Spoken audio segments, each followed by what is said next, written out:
এটা হলো যে সেই ওমর ফারুক হুজুরের কাছ থেকে শুনছি, মানে তাদের সাথে ঘুরছে এটা। আচ্ছা। এটা এরকম যে তার দাদা ছিল হলো একটা তাদের গ্রামের মধ্যে মোড়ল টাইপের, সে বিচার টিচার করতো, সালিশ করতো, কিন্তু সে কখনো কারো ভয় পাইতো না, কোনো কিছুর ভয় পাইতো না। তো তিনি একদিন তার ওয়াইফকে নিয়ে যাইতেছে রাস্তার মধ্যে, তো রাত তখন মনে হয় 11টার উপরে বাজে। তো ওই টাইমে তো এমনি নীরব হয়ে যায়, তখন অনেক আগে ছিল। তো ওই টাইমে দেখতেছি দুইটা সাপ, বিশাল আঁকি দুইটা সাপ। দেখলে আপনি মনে হয় যে এটা কোনো নর্মাল সাপ না, মানে মনিটরিং টাইপের কি ঝুলতেছিল এই টাইপের। তো তার ওয়াইফ বলছে যে এটা আসলে মারো না, মানে কিছু করো না এগুলো। তিনি তারপর হাতের কাছে একটা বাঁশ পাইছে, ওই বাঁশ দিয়ে একটা বাড়ি মারছে, মানে অনেক জোরে। তো কয়েকটা বাড়ি মারার পর একটা মানে রক্ত বের হয়েছে আর মারা গেছে, ওটার সাথে সাথে মানে আরেকজন পড়ে গেছে, পালে টালে গেছে। তো তিনি জাস্ট বাসায় ঢুকছে, ঢোকার পর জাস্ট এইভাবে বসছে, আমি যেখানে যেভাবে বসে আসছে ওইভাবে বসছে, সাথে সাথে তার শরীরটা কালো হয়ে গেছে আর প্রচন্ড। যে সাপ মেরেছে? হ্যাঁ হ্যাঁ, ওই দাদাটা। তো কালো হয়ে গেছে আর তার শরীরটা মানে একটা নীল বর্ণ বা কালো টাইপের একটা বর্ণ হয়ে গেছে, আর পেটে আমার প্রচন্ড ব্যথা হয়েছে। তো সাথে সাথে সে রাতের বেলা ওই 2 ঘন্টা মনে বাইচে ছিল, তারপরে মারা গেছে। তো তারপরে কিছুদিন পর মানে হঠাৎ করে মানে যে তাদের রুমটা ছিল না, হঠাৎ করে উপর থেকে আগুন ধরা শুরু হয়েছে, মানে ওখানে ইলেকট্রিসিটি তখন কিছু ছিল না, মানে আগুন ধরার কোনো নাই, হঠাৎ করে আগুন ধরা, মানে রুমটা বেলা না রাতের বেলা? দিনের বেলা। আচ্ছা, মানে সবাই দেখছে এটা, মানে তো মানে পানি দিলে আরো বেশি করে বাড়ে আগুন, পানি দিলে নিবার কথা, কিন্তু ওখানে নিবে না, মানে বাড়তে পুরো রুমটা পুড়ে গেছে। তো তারপরে তাদের ওই যে বছরটায় সে মারা গেছে দাদুটা, ওই প্রতি বছরে ওদের তার মানে তার 3টা সন্তান ছিল, যে হুজুর, তার বাবা, তার আগে 2জন ভাই ছিল। প্রথম ভাইটা ওই সেম দিনে ওই সেম টাইমে মারা গেছে, হঠাৎ করে মানে মুখ দিয়ে রক্ত বেরিয়েছে, কালো রক্ত টাইপের, সাথে সাথে ওখানে মারা গেছে। তো তারা বুঝতে পারছে মানে এটা একটা স্বাভাবিক ঘটনা না, মানে এরকম। তারপরের বছর আবার একই টাইমে ওই দ্বিতীয় ভাইটা মারা গেছে, মানে শুধু ছেলেরা মারা যেতেছে। তো সিরিয়ালি তার বাবার সময় আসছে এখন। তো এর আগে ওই হুজুর যে মানে একজনের সাথে কথা হয়েছে যে আমি ওই জিনটাকে হাজির করবো, যে যারা মারছে যার বোর্ডটাকে। পরে ওই জিনটাকে হাজির করার পর ওই জিনটা বলতেছে আমরা রাস্তায় যাইতেছি। ওটা বুঝলো কিভাবে যে ওটা জিন ছিল? ওটা সাপ ছিল না জিন ছিল? সাপের সাইজটা তো অন্যরকম, আর ওই মানে নর্মাল একটা সাপ সে যেভাবে যাবে, ওই জিনরা মানে হাওয়ার মধ্যে বাঁচতেছিল, মানে ওই সাপগুলো। আচ্ছা আচ্ছা। তো বুঝতে পারছে যে এটা আসলে কোনো নর্মাল সাপ না, এটা কোনো অন্য কিছু। ওটা বুঝলো কিভাবে যে ওটা জিন ছিল? ওটা সাপ ছিল না জিন ছিল? সাপের সাইজটা তো অন্যরকম, আর ওই মানে নর্মাল একটা সাপ যে যেভাবে যাবে, ওই জিনরা মানে হাওয়ার মধ্যে বাঁচতেছিল, মানে ওই সাপগুলো। আচ্ছা আচ্ছা। তো বুঝতে পারছে যে এটা আসলে কোনো নর্মাল সাপ না, এটা কোনো অন্য কিছু। পরে মানে একজন যে জিন সাধন করে ওইখানকার, তো উনি বাসায় আসে, আসার পর বাসা চেক করে যে এখানে কিছু একটা অভিশাপ আছে, মানে এর প্রতিশোধমূলক কিছু একটা আছে। তো আসার পর সে বসে রাতের বেলা ওই জিনটা হাজির করে, যে যারাই তাদের ক্ষতি করতেছে। পরে জিনটা আসে, আমি আমার মানে ওয়াইফের সাথে যাইতেছিল রাস্তার মধ্যে, উনি দেখা মানে ওয়াইফটাকে বাড়ি মারার পর ওয়াইফটা মারা যায় ওখানে। তো এর কারণে সে মানে প্রতিজ্ঞা করে যে এখানে কাউকে বাঁচতে দেওয়া হবে না, ওদের পরিবার পুরো নির্বংশ করে দেওয়া হবে। তাই আমি প্রতি বছরে যে একজন এরকম করে মারে। তো এখন নেক্সট রিয়াল তো ওর বাবার আছে, পরে মাপ চাপ চায় অনেক, যে মাফ করে দেন, ভুল তো হয়ে গেছে, আমরা তো আর কিছু করি না, সে দাঁত করে গেছে।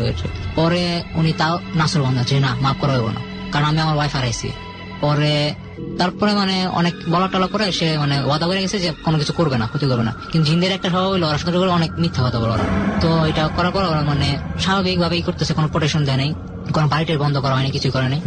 তো তারপরে বছর আবার মানে তার বাবাটা মারা গেছে ওই একই ভাবে, ওই একই সময়? হ্যাঁ, একই সময় একই টাইমে। তো এটা কি হলো, পরে আবার ডাকা হয়েছে ওই হুজুরের। হুজুর পরে জিনটা নিছে, নেওয়ার পরে জিনটা বলতেছে আমি তো বলছিলাম, আমি তো তোমাদের ওয়াদা করে গেছি, কিন্তু তোমরা তো কোনো প্রোটেকশন দেয় না বাসার মধ্যে, তোমাদের প্রোটেকশন দেয় না, আমি সুযোগ পাইছি মারা ফেলেছি, মানে তোমাদের কিছু একটা ভুল হয়েছিল ওই টাইমে মারা ফেলেছি। তো তারপরে ওই হুজুরের উপর এফেক্ট আসছে। আচ্ছা, হুজুরের সাথে একটা জিন আছে, তো ওই জিনটার কারণে সে কিছু করতে পারে না ডাইরেক্টলি, মানে মারতে পারে না বা কিছু করতে পারে না, মানে ওই জিনটা তার রিসিভ করে। তো সে আবার ডাকছে যে ওই হুজুরের মানে কুয়েতে যাওয়ার জন্য, মানে অনেক 5 বছর ধরে কুয়েতে সবকিছু ঠিক হয়ে যায়, কিন্তু সে কুয়েতে যেতে পারে না, একটা না একটা মানে ঝামেলা হিসাব করে তখন। তো এইবার মানে কি করার পর ডিল করছে যে ওই শেষে জিনটার সাথে যে অনেক প্রাণ নিচ্ছ আর এখন কিছু নিতে পারবো না, এখন আমি মানে আমাদের ছাড়িয়ে দিতে হবে। পরে অনেক বোঝানোর পরে ওই জিনটা একটু হয়েছে যে আচ্ছা ঠিক আছে, কারো মারা হবে না, কিন্তু আমি মানে ক্ষতি একটা না একটা করবো, মানে যেভাবে হোক। অবশ্যই কি সে ক্ষতি করেছিল? ক্ষতি বলতে এখন মানে একটু কম করে, মানে এখন আর আগের মতো করে না, সে পুরোপুরি কখনোই চলে যাচ্ছে না? না, পুরোপুরি এখনো জানে, এখনো আছে ওখানে, এখন সুযোগ পেলে ক্ষতি করবে। লাস্টে কিছুদিন আগে হুজুরটা মানে কুয়েতে যাওয়ার একটা কনফার্ম হয়েছে, আমি চলে যাবে আর কি। মানে এটা কি বলবো জানেন, এটা অনেকটা আমার কাছে এরকম কিছু কথা প্রচলিত আছে গ্রাম বাংলায়, সব জায়গায় রিউমার হতে পারে বা রূপকথার মতো প্রচলিত আছে, যেহেতু মানে উনি নিজে শুনেছে, ওই লোকটা ওনার পরিচিত, হয়তো বা এটার মানে সত্যতা আছে, রাইট। কিন্তু এরকম ঘটনা আমিও কিছু শুনেছি, অনেকের কাছ থেকে অনেক ভাবে শুনেছি, একটু ডিফারেন্ট ওয়েতে শুনেছি, বাট জানি না যে ঘটনাগুলো আদৌ কতটুকু সত্য। সবচেয়ে আমার কাছে অবাক এবং ভয়ঙ্কর লেগেছে একই টাইমে একই দিনে পরপর 3 থেকে 4 বছর মরে যাওয়াটা। সেটাই। না, এবং জিনিসটা- যে সাপটাকে মেরেছে ঠিক ওই দিনই 2 ঘন্টার ব্যবধান ওনার নিজেরও মরে যাওয়া। রাইট। এটা হচ্ছে অনেক বড় ধরনের একটা সিমটম। তো জয় ভাই বলছিলেন আরেকটা যেন কি আপনার হ্যাঁ। এরকম একটা ওটা হচ্ছে আমার এই যে আপুর মানে শ্বশুর শাশুড়ির সাথে হয়েছে। আচ্ছা কিরকম? এটা মানে এরকমই, মানে 2টা সাপ জন্ম নেয় তার পেট থেকে, মানে 2টা সাপ থেকে সাপ জন্ম নেয়? হ্যাঁ। সিরিয়াসলি? সিরিয়াসলি। কোথায় এটা? এটা এই যে পুরান ঢাকায় থাকে আপু, ওই যে লালবাগ। এটা কি পুরান ঢাকাতেই হয়েছে? হ্যাঁ হ্যাঁ, ওইখানে। কত বছর আগের ঘটনা? 1962 সালের দিকে। তখন তারা মানে বিহার থেকে আসছিল শ্বশুর, মানে সে কেউ দেখে নাই যে বাচ্চা ডুজে হয়েছে, মানে ওই জিনটা এই টাইপের। তারা মানে হঠাৎ করে রাতের বেলা আসতো, তার উপরে ফ্যানে তুলে থাকতো, মানে 2টা সাপ ছিল মায়ের উপরে। কিন্তু তার হাজবেন্ড জানতো না যে আসলে এরা কি এখান থেকে হয়েছে কিনা, ভাই এটা কি জানতো না। তো একদিন দেখে কি মানে দুধ খাইতেছে, বুকের দুধ, এই দুটারে। তো তারা দেখা মানে দেখছে যে মানে ওই যে বাবার টাইপের, এখন তো বাবাও হবে তার। তো দেখা তার ওই 2টা চলে গেছে, মানে কই যে গেছে মানে কেউ দেখে নাই। তো যাওয়ার পর সে সুযোগের সন্ধান আছে, মানে এই সাপটা মানে ক্ষতি করবে, সে তো জানে না যে এটা কি।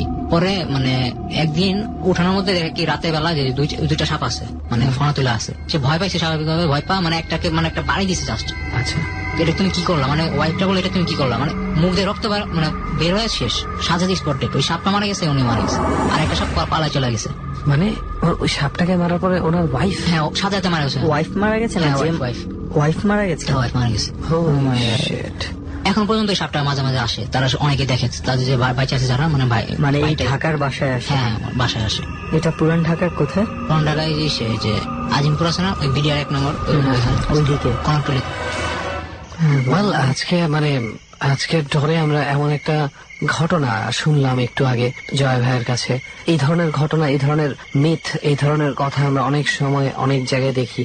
হঠাৎ করে হয়তো আপনারা ফেসবুকে দেখবেন এখানে এরকম কুকুর জন্ম দিয়েছে কেউ, বা এখানে এরকম কেউ এই ধরনের 3 মাথাওয়ালা একটা বাচ্চা জন্ম দিয়েছে। আমি চাচ্ছি না যে আমাদের ডরের কোনো গল্পকে এই ধরনের গল্প ভেবে আপনারা এড়িয়ে যান। যেহেতু এটা জয় ভাই আমাদেরকে বলেছে, আমরা জানি না এটা সত্যতা কতটুকু, বাট উনি যতটুকু বলেছে ওনার জানার ক্ষমতা থেকে ততটুকু আমাদের কাছে মিথ্যে মনে হয়নি। তারপরেও তো আমরা মানে 100% নিশ্চিত হয়ে বলতে পারবো না। সম্পূর্ণ আমরা জয় ভাইয়ের উপর বিশ্বাস করেই এটা শুনিয়েছি আপনাদেরকে। এক্সপিরিয়েন্সটা উনি আমাদের সাথে শেয়ার করেছেন, এবং বিশ্বাসটা অফকোর্স ডিপেন্ড করে আপনাদের উপর কতটুকু। মানে রেহান যেটা বলেছে যে এটা মিথের মতো, অনেকেই অনেক ভাবে হয়তো বা শুনেছেন। তবে আমার মনে হয় কোনো না কোনো একটা ঘটনা তো হয়তো ঘটেছে অবশ্যই, যেটা থেকে এইভাবে ডালপালা ছড়িয়ে অনেকগুলো ঘটনার জন্ম হয়ে গেছে। তো যাই হোক জয় ভাই, অনেক ধন্যবাদ যে আপনার বেশ কিছু এক্সপিরিয়েন্স শেয়ার করেছেন আমাদের সঙ্গে, এবং আশা করি বিশেষ করে প্রথম এক্সপিরিয়েন্স যেটা শেয়ার করেছেন এটা থেকে আজকে ডর যারা শুনবে বা শুনছে শিক্ষা নিবে। অবশ্যই এটা আমার ভুল ডিসিশন ছিল, আমি নিজে বলতেছি এটা। আপনাকে স্পেশাল থ্যাঙ্কস। আপনি অনেকবার বলেছেন যে আপনার ভুল ডিসিশন ছিল, এতটুকু অবশ্যই আপনি ম্যাচিওরড, এতটুকু অবশ্যই আপনি বুঝতে পেরেছেন যে এটা আপনার ভুল ডিসিশন ছিল। অনেকেই থাকে কিউরিওসিটিটা, কিন্তু এটা ঠিক না, অনেক মানে একটা ভুল। মানে আমি তারপর অনেক ঘাটাঘাটি করছি জিনদের সম্পর্কে, ওরা জানছি। তো ওরা মানে একজনের কাছে গেলাম, বলতে জিনরা যাদের মানে এফেক্ট করে ওদের নাকি 80 বছরের মতো মানে বিয়ে করতে দেয় না। আর যদি কেউ জোর করে আমার বিয়েটা করে তাহলে তার ছেলেদের উপর এফেক্ট করে। মানে যেমন এই জিনসটা আমি বাইর করতে হবে, তিনি জিনদের তো এখন প্রতিদিনই কথা বলে, তিনি আসলে অন্য সাহায্য করতে পারে ঠিকই, কিন্তু তার যে ছেলেটা হয়েছে হওয়ার পরে দিন থেকে তার মানে ব্রেনে রক্ত যায় না, মানে অনেক ইটি করে, মানে পুরো অ্যাবনর্মাল টাইপের, দেখলে না দেখলে বুঝবেন না। আপনার চাইলে দেখতেও দেখাতে পারবো আমি। মানে অনেক অনেক বড় ধরনের, হ্যাঁ, তাদের উপর অনেক এফেক্ট করে। আবার ওইখানে সাভারে একজন লোক আছে আমাদের এখানে হুজুর, মানে উনিও জিনদের ইটি করে। আচ্ছা, মানে ওমর ফারুক ওই মানে হুজুর বলছে মানে সারাই রোগ টোক। তো ওনার বাচ্চা 2টারই পা মানে এরকম, আমাদের স্বাভাবিক পাটা আছে না, এটা মানে এরকম। হ্যাঁ, তাদের মানে বাচ্চাদের উপর অনেক এফেক্ট করে তারা। লিসনার্স, আপনারা নিশ্চয়ই শুনতে পাচ্ছেন যে এই ধরনের সাধনার অ্যাকচুয়াল আলটিমেট অবস্থানটা কোথায় যায়। এভাবে তন্ত্র সাধনার ব্যাপারটা নিয়ে আমি আর সুমন অনেকবার বলেছি, অনেকেই যে কারোই কিন্তু শেষটা সুন্দর হয় না। সো প্লিজ, যে জিনিসটার আসলে সুন্দর কোনো কিছু সমাধান নাই, কিছু নাই, কি দরকার সেটাই শুধু মানে কিউরিওসিটির জন্য এই ধরনের বিপদ ডেকে আনা। আপনার যদি কোনো বিপদ হয়, কোনো কিছু যদি আপনাকে এফেক্ট করে, সেক্ষেত্রে আপনি একটা সাবধানতা অবলম্বন করতে পারেন, সেক্ষেত্রে অনেক কিছু পসিবল। বাট নিজে থেকে কখনো আশা করি আপনারা এই ধরনের কোনো কিছুকে দাওয়াত দিয়ে বা ইনভাইট করে আনবেন না। অলরাইট, থ্যাংক ইউ জয় ভাই আপনার এক্সপিরিয়েন্স আমাদের সাথে শেয়ার করার জন্য। আপনাদের ধন্যবাদ। ডর চলছে এবং সেই সাথে একের পর এক অতিথি আমাদের সঙ্গে রয়েছেন, আর প্রত্যেকেরই কিছু না কিছু তো অভিজ্ঞতা রয়েছে, যে অভিজ্ঞতাগুলো আমাদের সাথে শেয়ার করছেন। সো এই মুহূর্তে আমাদের সাথে শেয়ার করার জন্য যে রয়েছেন উনি হচ্ছেন তুষার। সো আমরা তুষারের কাছে চলে যাই। তুষারের পরিচয়টা একটু ভালোভাবে আমরা জেনে নিই। তুষার, আপনি কি করেন, কোথায় থাকেন, একটু ডিটেইলস আপনি আমাদেরকে বলেন। তুষার, আমি ফার্মগেট থাকি, ফার্স্ট ইয়ার পরে ঢাকায় কলেজে। কোন কলেজে পড়ছেন? বীরশ্রেষ্ঠ নূর মোহাম্মদ পাবলিক কলেজ। ওকে তুষার, অনেক ধন্যবাদ যে আমাদের সাথে এই জার্নিতে জয়েন করার জন্য। তো তুষার, ডট টিমের কাছে আমরা শুনেছিলাম আপনার কিছু এক্সপিরিয়েন্স রয়েছে যেটা আপনি শেয়ার করতে চান আমাদের সঙ্গে। সো আপনি ফার্স্টে কোন এক্সপিরিয়েন্সটা শেয়ার করতে চান? জি, আমি ফার্স্ট টাইম যে এক্সপিরিয়েন্সটা আপনাদের সাথে আজকে শেয়ার করব সেটা আমার জীবনের সাথে ঘটে যাওয়া একটা স্টোরি। তো আমি শুরু করছি ভাইয়া। ফার্স্ট টাইম আমার নানার মৃত্যুর খবর যখন আমার আম্মুর কাছে ফোন করে বলা হয়েছিল, তখন আমরা ছিলাম যশোর। বাবার সরকারি চাকরি করার সময় আমরা যশোরে ছিলাম, যশোর ক্যান্টনমেন্টে ছিলাম। তো আমাদের গ্রামের বাড়ি। কত বছর আগের ঘটনা হবে এটা? এটা কমপক্ষে আজ থেকে 9 বছর। ওকে, আপনি অনেক ছোট ছিলেন। যে অনেক ছোট ছিলাম। ওকে, ফাইন। তারপর? তো এটা শীতকালের ঘটনা, মানে যখন শীত ছিল, ডিসেম্বর মাস। ঘটনাটা যখন আমার আম্মুকে ফোন করে বলা হয় যে আমার নানা মারা গেছে, তখন আমরা সে রাতে রওনা দিই। যশোর থেকে রওনা দিই ডাইরেক্ট কুমিল্লা চলে আসি। সকালে যখন বাড়িতে আসলাম, আসার পর দেখি আমার নানাকে কবর দেওয়া হয়ে গেছে। সো আমার আম্মু খুব আপসেট ছিল, আমার নানাকে শেষে দেখতে পারেনি, সেজন্য খুব কান্নাকাটি করছিল। দেন সারাটা দিনের কান্নাকাটির মাধ্যমে গেছে। তো রাতে আমরা ভাত খাচ্ছিলাম। আমি এবার আমার আম্মুকে ছাড়া কখনো ঘুমাতে পারতাম না, ছোট ছিলাম, তাই আম্মু খুব প্রিয় ছিল, আম্মুর সাথে সবসময় ঘুমাতাম। ওই দিন রাত্রে আম্মুকে বললাম, আম্মু আমি তো আপনার সাথে ঘুমাবো, তো আপনার তখন ভাত খাওয়া শেষ হয়নি। আম্মু বললো, তুই তোর মামার সাথে তুই ওই ঘরে যা, আমি ভাত খেয়ে আসছি, তোকে নিয়ে যাব। তো এখন আমার নানার বাড়ির যে এরিয়াটা একটু বর্ণনা দিই। আমার নানার বাড়িতে 3টি ঘর আছে। 3টি ঘর, 2টো ঘরে থাকে আর 1টি ঘরে খাওয়ার জন্য রান্না বান্নার ব্যবস্থা। তো নানা বাড়িটা অনেক বড়, আর চারপাশে প্রচুর গাছপালা, আর মাঝখানে একটা উঠান, আর এক সাইডে বাড়িগুলো। আর নানা বাড়িতে ঢুকতেই বাম পাশে পুকুর আর মাঝখানে একটা উঠান। তো আমি প্রথম যে বাড়িটা, এই বাড়িটায় আমার মামার সাথে গেলাম। প্রথম যে ঘরটা, এই ঘরে গেলাম। যাওয়ার পর শীতের রাত, প্রচন্ড শীত পড়ছে। তো আমি আর মামা একসাথে শুয়ে গেলাম লাইট অফ করে দিয়ে। তো ঘুম চলে আসলো শীতের সময়। ঘুমাচ্ছি হঠাৎ করে রাতে কোনো একটা মধ্যরাতে আমার ঘুমটা ভেঙে গেল। তারপর ঘুম থেকে উঠলাম, পাশে তাকালাম, দেখলাম মা নেই। অনেক কষ্ট করলাম, মা সবসময় থাকে, আজ নেই কেন। তারপর কি করলাম, আমি ঘাট থেকে নামার পরে সারাটা বাড়ি খুঁজলাম, আম্মু কোথায় কিন্তু পেলাম না। গেলাম, দরজাটা খোলার পর ওখানে নামলাম। শীতের রাত, প্রচন্ড শীত পড়ছে। তারপর দেখি আমাদের 2টো ঘরের মাঝখানে যে একটা গাছ, লেবু গাছ থাকে সবসময়, এখনো আছে। ওখানে একটা লাইট লাগানো থাকে, লাইটটা জ্বলছে, এখনো রাতে জ্বলছে। তো আমার প্রচন্ড বাথরুমের চাপ আসলো, আমি বাথরুম করবো। তো যে আমাদের পুকুরটা এখানে ঘাটলা ছিল, ঘাটলার দিকে তাকিয়ে দেখলাম আমার নানা বসে আছে, কিন্তু আমার নানা মারা গেছে। এক দেড় দিন আগে নানা অলরেডি মারা গেছে। গতকালকে এই আজকে সকালে আমি যখন যেতে, তখন তো ওনার কবর হয়ে গেছে, অলরেডি কবর হয়ে গেছে। কিন্তু এখানে দেখলাম আমার নানা স্পষ্ট বসে আছে। এমনকি নানা যে টুপিটা আছে, টুপিটাও পরা আছে। আমি টুপিটা দেখে বুঝতে পারছি এটা আমার নানা, চেহারাটা দেখে বুঝতে পারছি। তো আমি ছোট ছিলাম, আমার মাথায় এত কিছু নেই, আমার নানা মারা গেছে, দেখেন কিভাবে বসে আছে, আমার মাথায় জিনিসটা নেই। তুমি ছোট, এত বেশি কাজও করে না। তো আমি আস্তে আস্তে গেলাম ঘাটলার দিকে গেলাম, বললাম, না তুমি এত রাতে এখানে বসে আছো কেন? তখন নানা বললো, কি আমি তো এখানে আছি। তারপর আমি বললাম, না আমি একটু প্রস্রাব করবো। তো অনেক প্রস্রাব যাওয়ার আমি গেলাম একটা পুকুরের সাইডে, ঘাটলার পাশে একটা আম গাছ ছিল। নানা বললো, ওখানে যা কর। আমি বললাম, আচ্ছা ঠিক আছে, যাচ্ছি। তারপর ঘাটলার পাশে গেলাম, পুকুরের গাছটার পাশে গেলাম, দাঁড়িয়ে প্রস্রাব করছি। নানা আমাকে ওখান থেকে বললো, ঘাটলার পাশ থেকে বললো, তুই দাঁড়িয়ে প্রস্রাব না করে বসে প্রস্রাব কর। আমি কিছুই বললাম না, আমি প্রস্রাব করতেছি, দাঁড়িয়ে প্রস্রাব করতেছি। তো প্রস্রাব করা শেষ হলাম, আমার নানার কাছে আসলাম। নানা বললো রাগত স্বরে, কি তুই দাঁড়িয়ে প্রস্রাব করলি কেন? করছি, এখন কি সমস্যা আছে নাকি? করে ফেলেছি ছোট মানুষ। তখন না নানা বললো তুই দাঁড়িয়ে দাঁড়িয়ে প্রস্তাব করছিস, তুই আমার কাছে আসবি না, তুই অপবিত্র। তারপর আমি বললাম না আমি ছোট মানুষ, তাই বলতেছি। বলতে বলতে নানার কাছে যাচ্ছিলাম, নানা একটা ঠেলা দিল, মানে একটা ধাক্কা দিল আমাকে প্রচন্ড জোর। আমি শরীরে কি অনুভব করলাম বুঝতে পারিনি, একটা জোর একটা ধাক্কা দিল। ধাক্কা খাওয়ার সাথে সাথে আমি যেন মানে শূন্যে ভাসতেছি, এরকম একটা অবস্থা আর কি। তো আমি প্রচন্ড ভাবে ধাক্কা খাওয়ার পর আমি যে সেকেন্ড যে বাড়িটা, ওই বাড়িটার দরজার সামনে যে পাইলাম, সেকেন্ড যে ঘরটা, মানে ওই বাড়িতে যে 3টা ঘর আছে, দ্বিতীয় ঘরের সামনে গিয়ে আপনি বললেন ওনার ধাক্কা খাওয়ার পর আমি মাথায় কাজ করছে না, কেন নানা আমাকে ধাক্কা মারলো, আমার নাতি কেন আমাকে ধাক্কা মারবে, আমি এখন ছোট মানুষ। তো আমাকে ওইখানে ধাক্কা মারার পর আমি প্রচন্ড ব্যথা পেলাম, মাথায় কিছু কাজ করছে না, আর কান্না আসছে, প্রচন্ড কান্না আসছে, নানা আমাকে ধাক্কা মারছে, নানা আমাকে মারছে।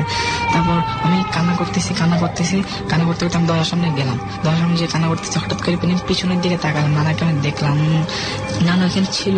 কিন্তু সেকেন্ডে যখন তাকালাম দেখি আসলে নানা এখানে নাই, মানে ঘাটলাতে নানা নাই, নানার কোনো চিহ্ন পাওয়া যাচ্ছে না। তো এখন আমি আরো ভয় পেলাম, আরো বেশি ভয় পেলাম, আমি আরো জোরে জোরে চিৎকার করে কাঁদতেছি।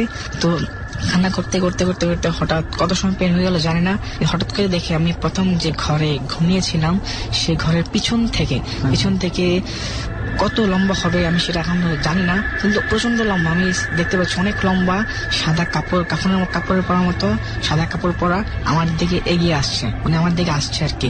এমন ভাবে আসছে যেন আমাকে ধরে নিয়ে মেরে ফেলবে, এমন একটা ভাব নিয়ে আসছে। আরেকজন আসছে, আমি যেখানে প্রস্তাব করছিলাম পুকুরের এখানে ডাম গাছ থেকে, ওইখান থেকে একজন আসছে আমার দিকে, সেম কন্ডিশনে আমার দিকে আসছে, যেন মনে হচ্ছে যেন আমাকে ধরে নিয়ে মেরে ফেলবে, এমন একটা অবস্থা আর কি। প্রচন্ড রাগ ওদের চোখে দেখলাম, মানে দুই জায়গা থেকে দুইজনকে দেখছি, কিন্তু সেম, আচ্ছা একই জিনিস একই রকম, অনেক লম্বা, যেন হাঁটছে না, ভাসমান অবস্থায় আসছে, অনেক লম্বা ছিল, আর প্রচন্ড যেন ওদের আবহাওয়া মনে তাড়াতাড়ি আসছে, এরকম একটা অবস্থা আর কি। তো আমি প্রচন্ড কাঁদছি, আমাকে মেরে ফেলাম, এরকম একটা অবস্থা, আমি অনেক ভয় পাচ্ছি। তো ভিতর থেকে হঠাৎ করে শুনতে পেলাম যেন নানু ভিতর থেকে বলছে, আমার আম্মুকে ডাকছে, আমার আম্মুর নাম পারুল, যে পারুল দেখ বাইরে কে যেন কাঁদছে। আপনার নানু ডাকছে? আমার নানু আমার আম্মুকে ডাকছে। আপনার কান্নার শব্দটা ঘরের ভেতর থেকে ওরা শুনতে পেয়েছিল? জি ঘরের ভেতর থেকে শুনতে পেয়েছিল। তারপর ডাকছে, আমার নানুকে বলছে বাইরে কে যেন কাঁদছে, তুই একটু দরজা খুলে দেখ। তখন হয়তো আমার আম্মু আসছিল, আমি কাঁদছি, ওই দুইজন যে প্রচন্ড গতিতে আসছিল আমাকে ধরে নিয়ে যাওয়ার জন্য, যখন একেবারে কাছাকাছি চলে আসলো এক হাতেরও ভিতরে, তখন হয় আমি সেন্স হারাই ফেলাই, আমার সেন্স কাজ করে, তখন আমি সেন্সলেস হয়ে যাই। তারপর এরপর দিন সম্ভবত দুপুরের পরে আমার হয়তো বা জ্ঞান ফেরার পর আমি কোথায় আছি, কেউ আছে, কিছু কাজ করছে না। তারপর আম্মুকে পরে জানতে পারলাম আর কি আমার কি হয়েছিল। পরে আম্মু সবাই বাড়িতে দেখলো আমাকে নেই, বাইরে কান্না করছে কে, দরজা খুলে দেখে বাইরে কেউ নেই, কান্না করছিল কে। তারপর খুঁজতেছে, তারপর দেখে কি আমাদের প্রথম যে ঘরটা, ওই ঘরটা দরজা খোলা, মামা উঠে গেছে, আমার পাশে আমি নেই। তখন খুঁজতে সারা বাড়িতে অনেক হইচই পড়ে গেলো, আমি কোথায়, তুষার কোথায়। তারপর খুঁজতে তারপর ওনারা দেখলো যে কবরের পাশে একজন পড়ে আছে আর কি, তারপর কাছে গিয়ে দেখলো আমি পড়ে আছি। ওখান থেকে আপনাকে পাওয়া গেছে কবরের ওখানে? জি কবর যেখানে কবর দিয়েছিল ওখানে আমাকে পাওয়া গেছে। তারপর ওনারা সবাই আমাকে নিয়ে আসলো বাড়িতে। এরপর তো আমার জন জ্ঞান ফেলো, বললো কি তুই কবরের এখানে গেলি কিভাবে? আমি জিজ্ঞাসা করলাম আমাকে কবরের এখানে গেলি কিভাবে। তখন আমি বললাম সমস্ত স্টোরিটা বললাম, যে আমি প্রস্তাব করতে বেরিয়েছিলাম, এই স্টোরিটা বললাম। বলার পর তারপর কবরে আসছি এটা বলতে পারলাম না, বাকি সবকিছু বললাম। তারপর এরপর দিন আমাকে আমার দাদুর বাড়ি নিয়ে গেল। দাদুর বাড়ি নেওয়ার পর এখানে একজন কবিরাজ টাইপের একজন মানুষ ছিল, আমার পি টাইপের। তো ওনার কাছে গেলাম, যাওয়ার পর আম্মু তারপর উনি আমাকে কিছু ফু দিল, আমার শরীর মানে কিছু ফুক দিয়ে পানি পরে খাওয়ানোর পর তারপরে আমাকে একটা জিনিস বললো যে এই কাগজটা হাতে নেওয়ার পর বললো যে তুমি ওই দিন রাতে যা দেখেছো সবকিছু তুমি চোখ বন্ধ করে মনে করার পর তুমি তাকাবে, এর আগে তাকাবে না। আমি চোখ বন্ধ করলাম, ওই দিন রাতে যা কিছু আমার সাথে ঘটেছিল সবকিছু আমি মনে করলাম চোখ বন্ধ করে। তারপর আমি হঠাৎ কাগজে তাকালাম, চোখ খুলে দেখলাম ওখানে ওই দিন ওই শেষ মুহূর্তে যখন আমাকে ধরবে ওই চিত্রটা, মানে 3 জন স্পষ্ট, মানে ওই রাতে আপনি যাদেরকে দেখেছিলাম ঠিক ওরকম চেহারাগুলো কাগজে ফুটে সবাই দেখেছে, আমার আব্বু আম্মু এখানে উপস্থিত সবাই দেখেছে। জি সবাই দেখেছে কাগজে। তারপর আমাকে বললো তুমি এগুলো দেখেছো, মানে হুজুরের। এরপর আমাকে 2টা তাবিজ দিল। তাবিজ নেওয়ার পর আমার ওই তাবিজগুলো অনেকদিন রেখেছিলাম, এরপর আর ঘটনা তেমন হয়নি। এরপর আর এরপরে আর এই ধরনের কোনো প্রবলেম আপনি ফেস করেননি। ফেস করেনি। ওকে তুষার ভাই, এই ছিল আপনার ঘটনা।